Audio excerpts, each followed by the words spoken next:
Енді осы білім беру ісінде жаңа сапалы деңгейге көтеруге ә, қажетті бізде кедергі келтіретін кедергілер бар. Сол кедергілерді атап өтуге болады. Бұл кедергінің біріншісі білім мазмұны бойынша мұғалімнің ақпаратты оқушыға дайын күйінде бере салуы. Оқушының пәндерді оқуда білімді жай ғана қағып алу бағдарланады. Мысалы айтатын болсақ, көптеген мұғалімдер сабақты 45 минуттан бір 30 минуттын тек қана мұғалімнің сөйлеуі, мұғалімнің әрекетімен ғана өткізеді. Яғни оқушы ол жерде әрекеті байқалмайды. Яғни оқушы тек қана тыңдап отырады немесе жазып отырады.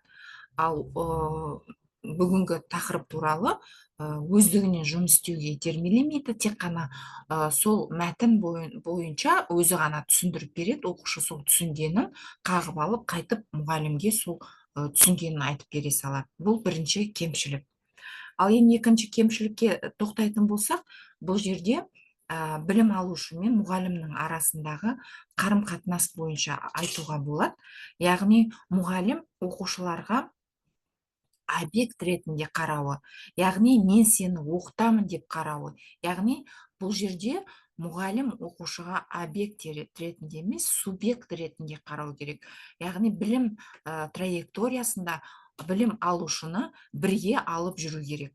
Яғни бұл екінші кемшілік болып табылады. Және оқушылар мұғалімді, оқулықты дайын ақпарат көзі ретінде қабылдауы. Яғни оқушы, білім алушы, мұғалім мен оқулықты дайын ақпарат көзі ретінде қабылдамау қажет. Яғни мұғаліммен бірге білім алушы сол берілген ақпаратты іздене отырып, соның жауабын табу қажет. Ал енді үшінші кемшілікке тоқталатын болсақ, оқыту нәтижелері бойынша дейді. Бұл жерде оқушының іс-әрекетінің репродуктивті деңгейде болуы.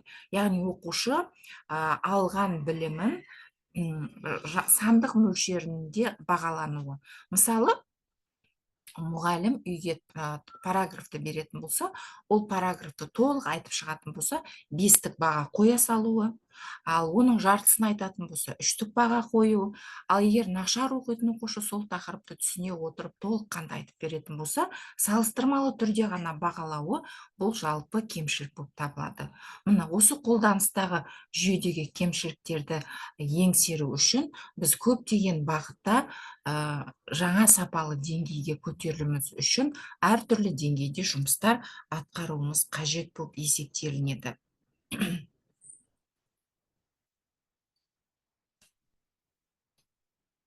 Енді жеке тұлға деңгейіндегі алғышарттарға тоқталатын болсақ, жеке тұлға бұл біздің алдымызда отырған білім алушы. Осы білім алушылардың жеке тұлғалық деңгейі үшеу болып есептелінген. Бұл базалық деңгей және құзыреттілік деңгей, тұлғалық сипаттағы тұлғалық сапа деңгейі. Базалық дағдыға күнделікті міндеттерді шешуге не көмектеседі деген сұраққа жауап беретін болсақ, бұл базалық дағдысы оның жалпы баланың балабақшадан басталады. Балабақшада үйрететін алғаш топтар бар, мына оқу жазу дағдылары, сосын сыныпта келгенде математикалық, қаржылық, акті сауаттылығы, жаратылыстану ғылыми білімі, мәдени азаматтық сауаттылық бұл базалық дағды болады екен. Ал енді құзыреттілік дағдысына тоқталатын болсақ, бұл күрделі мәселені шешуге көмектесетін дағды болып табылады. Яғни бұл жерде біздің білім алушымыз сыни тұрғыдан, шығармашылық тұрғыдан, қарым-қатынас жасай білуден, ұжымда жұмыс істей алу дағдыларын игеру керек. Яғни сын тұрғысынан ойлау керек. Осы бүгін алып отқан білімі келешекте өмірімде не үшін пайдаланамын? Яғни шығармашылық ойлау оқушының, яғни бір дүниеден екінші дүниені шығара білуі. Яғни жұпта немесе топта қарым-қатынас жасай отырып, бір-біріне көмектесе алу деңгейі және ұжымдық жұмыс істеу деңгейі бұл құзыреттілік деңгейі болып есептелінеді. Ал енді тұлғалық сапалық деңгейге тұратын болсақ, бұл білім алушының қызығушылығы, оның табандылық қасиеті, жаңа ортаға бейімделу қасиеті, бастамшылдық қасиеті, көшбасшылық қасиеті, әлеуметтік мәдени хабардарлық қасиеті, міне бұл қасиетті оқушының жалпы тұлғалық сапасына жатқызу керек. Сонда жалпы алғанда ол дағдылар 3 деңгейде көрсетіледі. Енді осы жалпы біз кез келген пәнді оқыту барысында сол пәннің бағдарламаларын игеру үшін білім алушыға қажетті құндылықтар мен дағдылар қажет. Ал құндылықтарға айтатын болсақ, бұл шығармашылық және сын тұрғысынан ойлау. Яғни шығармашылық сын тұрғысынан ойлау құндылығын дамыта отырып, біз оқушыда сын тұрғысынан ойлау дағдысын қалыптастырамыз. Және қарым-қатынас жасау қабілеті. Яғни бұл жерде оқушы топта, жұпта жұмыс істеген кезде білімді шығармашылық тұрғыда қолдана ала отырып, басқа білім алушыға өзінің білгенін үйрету, яғни көмек көрсету, бұл қарым-қатынас жасау қабілеті болып есептелінеді. Яғни өзгелердің мәдениетіне, көзқарасына құрметпен қарау, жауапкершілікті болу, денсаулық, достық, айнадағыларға қамқорлық көрсету, өмір бойы білім алуға дайын болу құндылықтарға жатады. Ал дағдылар осы да құндылықтарды меңгере отырып, осы құндылықтар қалыптасу үшін бізде дағды керек. Ол үшін біз оқушының қандай да бір дүниені ғылыми зерттеу дағдысына, сол зерттеу барысында проблемаларды шешуді және сол зерттеуді жүргізе отырып оқушылардың тілдік дағдыларын, қарым-қатынас дағдыларын, акты саласында дағдыларын біз не істеуіміз керек? Қалыптастырып отыруымыз қажет. Бұл есептелінеді.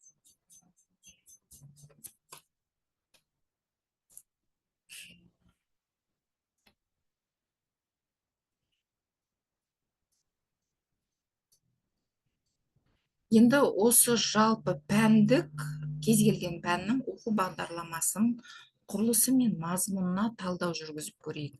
Бұл бағдарламалар жалпылама қалай құрастырылды? Бағдарламаларды негізі ерекшеліктері қандай? Бағдарламаның негізгі ерекшеліктеріне тоқталып өтейік. Кез келген пәннің өзінің пәндік академиялық негізі бар, иә? Мысалы, мен өзім биология пәні бойынша қарастыратын болғандықтан, сіздерге биология пәні негізінде түсіндіріп өтейін. Пәнді оқудың алғашқы жылынан бастап ғылыми өзекті мәселелерді зерттеу. Яғни, бізде тірі ағзалардың басты қасиеттері болады. Кез келген тірі ағза, ол басқа пәннің мұғалімі болса да, тірі ағзалар ол өсімдік, жануар, адам, оларда қоректену, зат алмасу, тыныс алу, қозғалу, даму, көбею, тітіркену, сыртқы әсерге жауап беру деген сөз.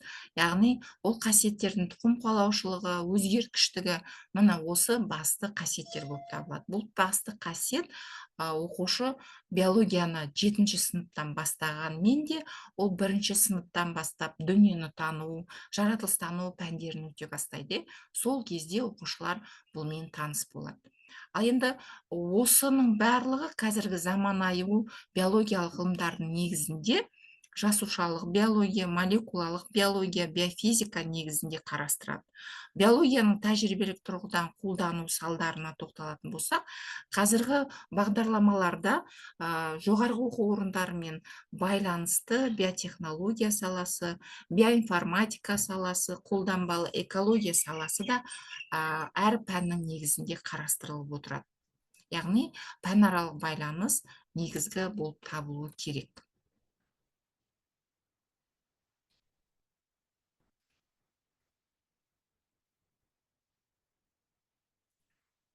Бұл жүйелілік, яғни кез келген пәнге, мысалы бұл биологиядағы жүйелікті көрсетіп тұр. 1-ші сыныптан 11-ші сыныпқа дейін жүйелі түрде қарапайымнан күрделіге өтеді. Мысалы, Блум таксономиясы негізінде ширатылған бағдарлама дейміз ғой, барлық пәндік ширатылған. Яғни оның ширатылған бағдарлама деп айтуы қарапайымнан күрделіге өтуі. Блум таксономиясында білуден бағалауға дейін өтуі.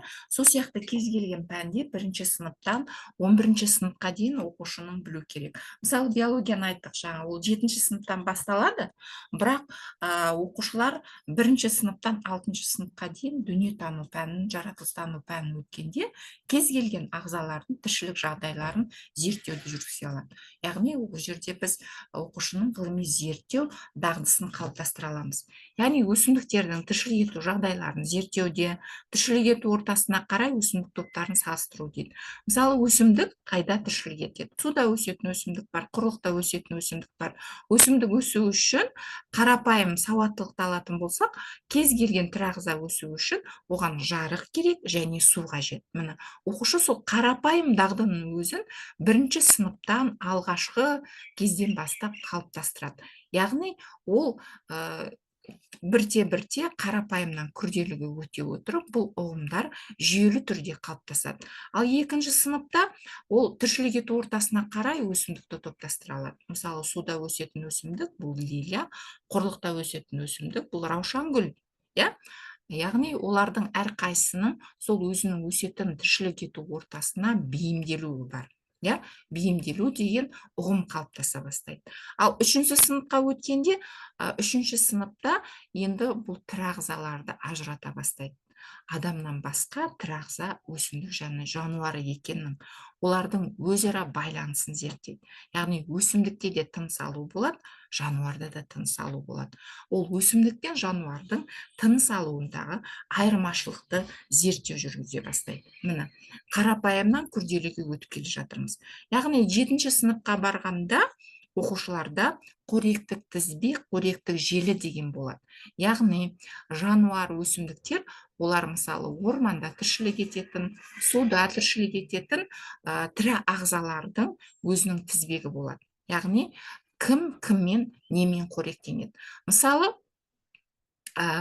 шұбалшан топырақтың құрамындағы шірінділермен қоректенеді. Яғни ол шірінділерге жапырақ жатады. Ал шұбалшанды басқа да, мысалы, балықты аулау кезінде пайдаланады, балықтарға жем ретінде, немесе құстарға жем ретінде беруге болады. Ал құстарды қорек ететін жабайы жыртқыштар бар. Ол жабайы жыртқыштар бірін-бірі қорек етеді. Оларды қорек ететін адам деп қоректік тізбек түзіле бастайды. Ал енді 11-ші сыныпқа келгенде, жалпы олар талдау жұмысын, экожүйедегі жағдайларды зерттейді. Яғни экожүйеде қандай өсімдіктер қалды, қандай жануарлар қалыптасты, қай жануар мен қай өсімдік селбесіп тіршілік етеді деген сияқты. Ал енді одан бөлек біздің әрбір пәнімізде бөлім бар. Яғни бөлім бұл бізде жаратылыстану бағытында бөлім деп аталады. Ал гуманитарлық бағытта жалпы алатын болсақ, ортақ тақырыптар деңгейінде жұмыс істейді. Ал сол бөлімнің өзі қарапайымнан күрделіге сыныптан өткен кезде тақырыптық деңгейде күрделене түседі. Бұл жерде қарайтын болсаңыздар, мына осы жердің өзінен көрініп тұр. Яғни ірімшіктің өндірілуін зерттеп, одан кейін ол азық-түліктің құрамында с дәруменің бар екенін анықтау, одан кейін жалпы 9-ші сыныпта күрделеніп жатыр өт, яғни бізде бауырда болатын өттің әсерінен, өт тамшыларынан майдың ыдырауы. Одан кейін 10-11-де одан да күрделі процестер, зерттеу процестерін өтіп жатырмыз. Ал жалпы қазіргі бағдарламаның екінші тағы бір ерекшелігіне тоқталатын болсақ, әріптестер, бұл жерде пәнаралық байланысты айтып өту керек, пәнаралық ықпалдастық. Мысалы, қазір осы тілдік дағдыны дамыту деген бар. Бұрын біз айтатынбыз, тілдік дағдыны тек гуманитарлық бағыттағы пәндер ғана тілдік дағдыны дамыту керек деп. Қазір олай емес. Яғни бізде тілдік дағды, 4 тілдік дағды бар. Айтылым, тыңдалым, оқылым, жазылым. Яғни бұның бәрі қалыптасып отырады. Мысалы, біз білім алушыға тапсырма бергенде, мен қазір сен тілдік дағдыңды арттырам, немесе дамытам деп айтпайсыз. Яғни ол тілдік дағдыларды сіз тапсырма ұсына отырып арттырасыз. Мысалы, оқушыға мәтін оқып, сол мәтіннің ішінен негізгі бөлімдерді кестеге жазуды ұсынатын болса, сіз бізде мәтінмен жұмыс істегенде оқушыларда оқылым дағдысын арттырып отырсыз.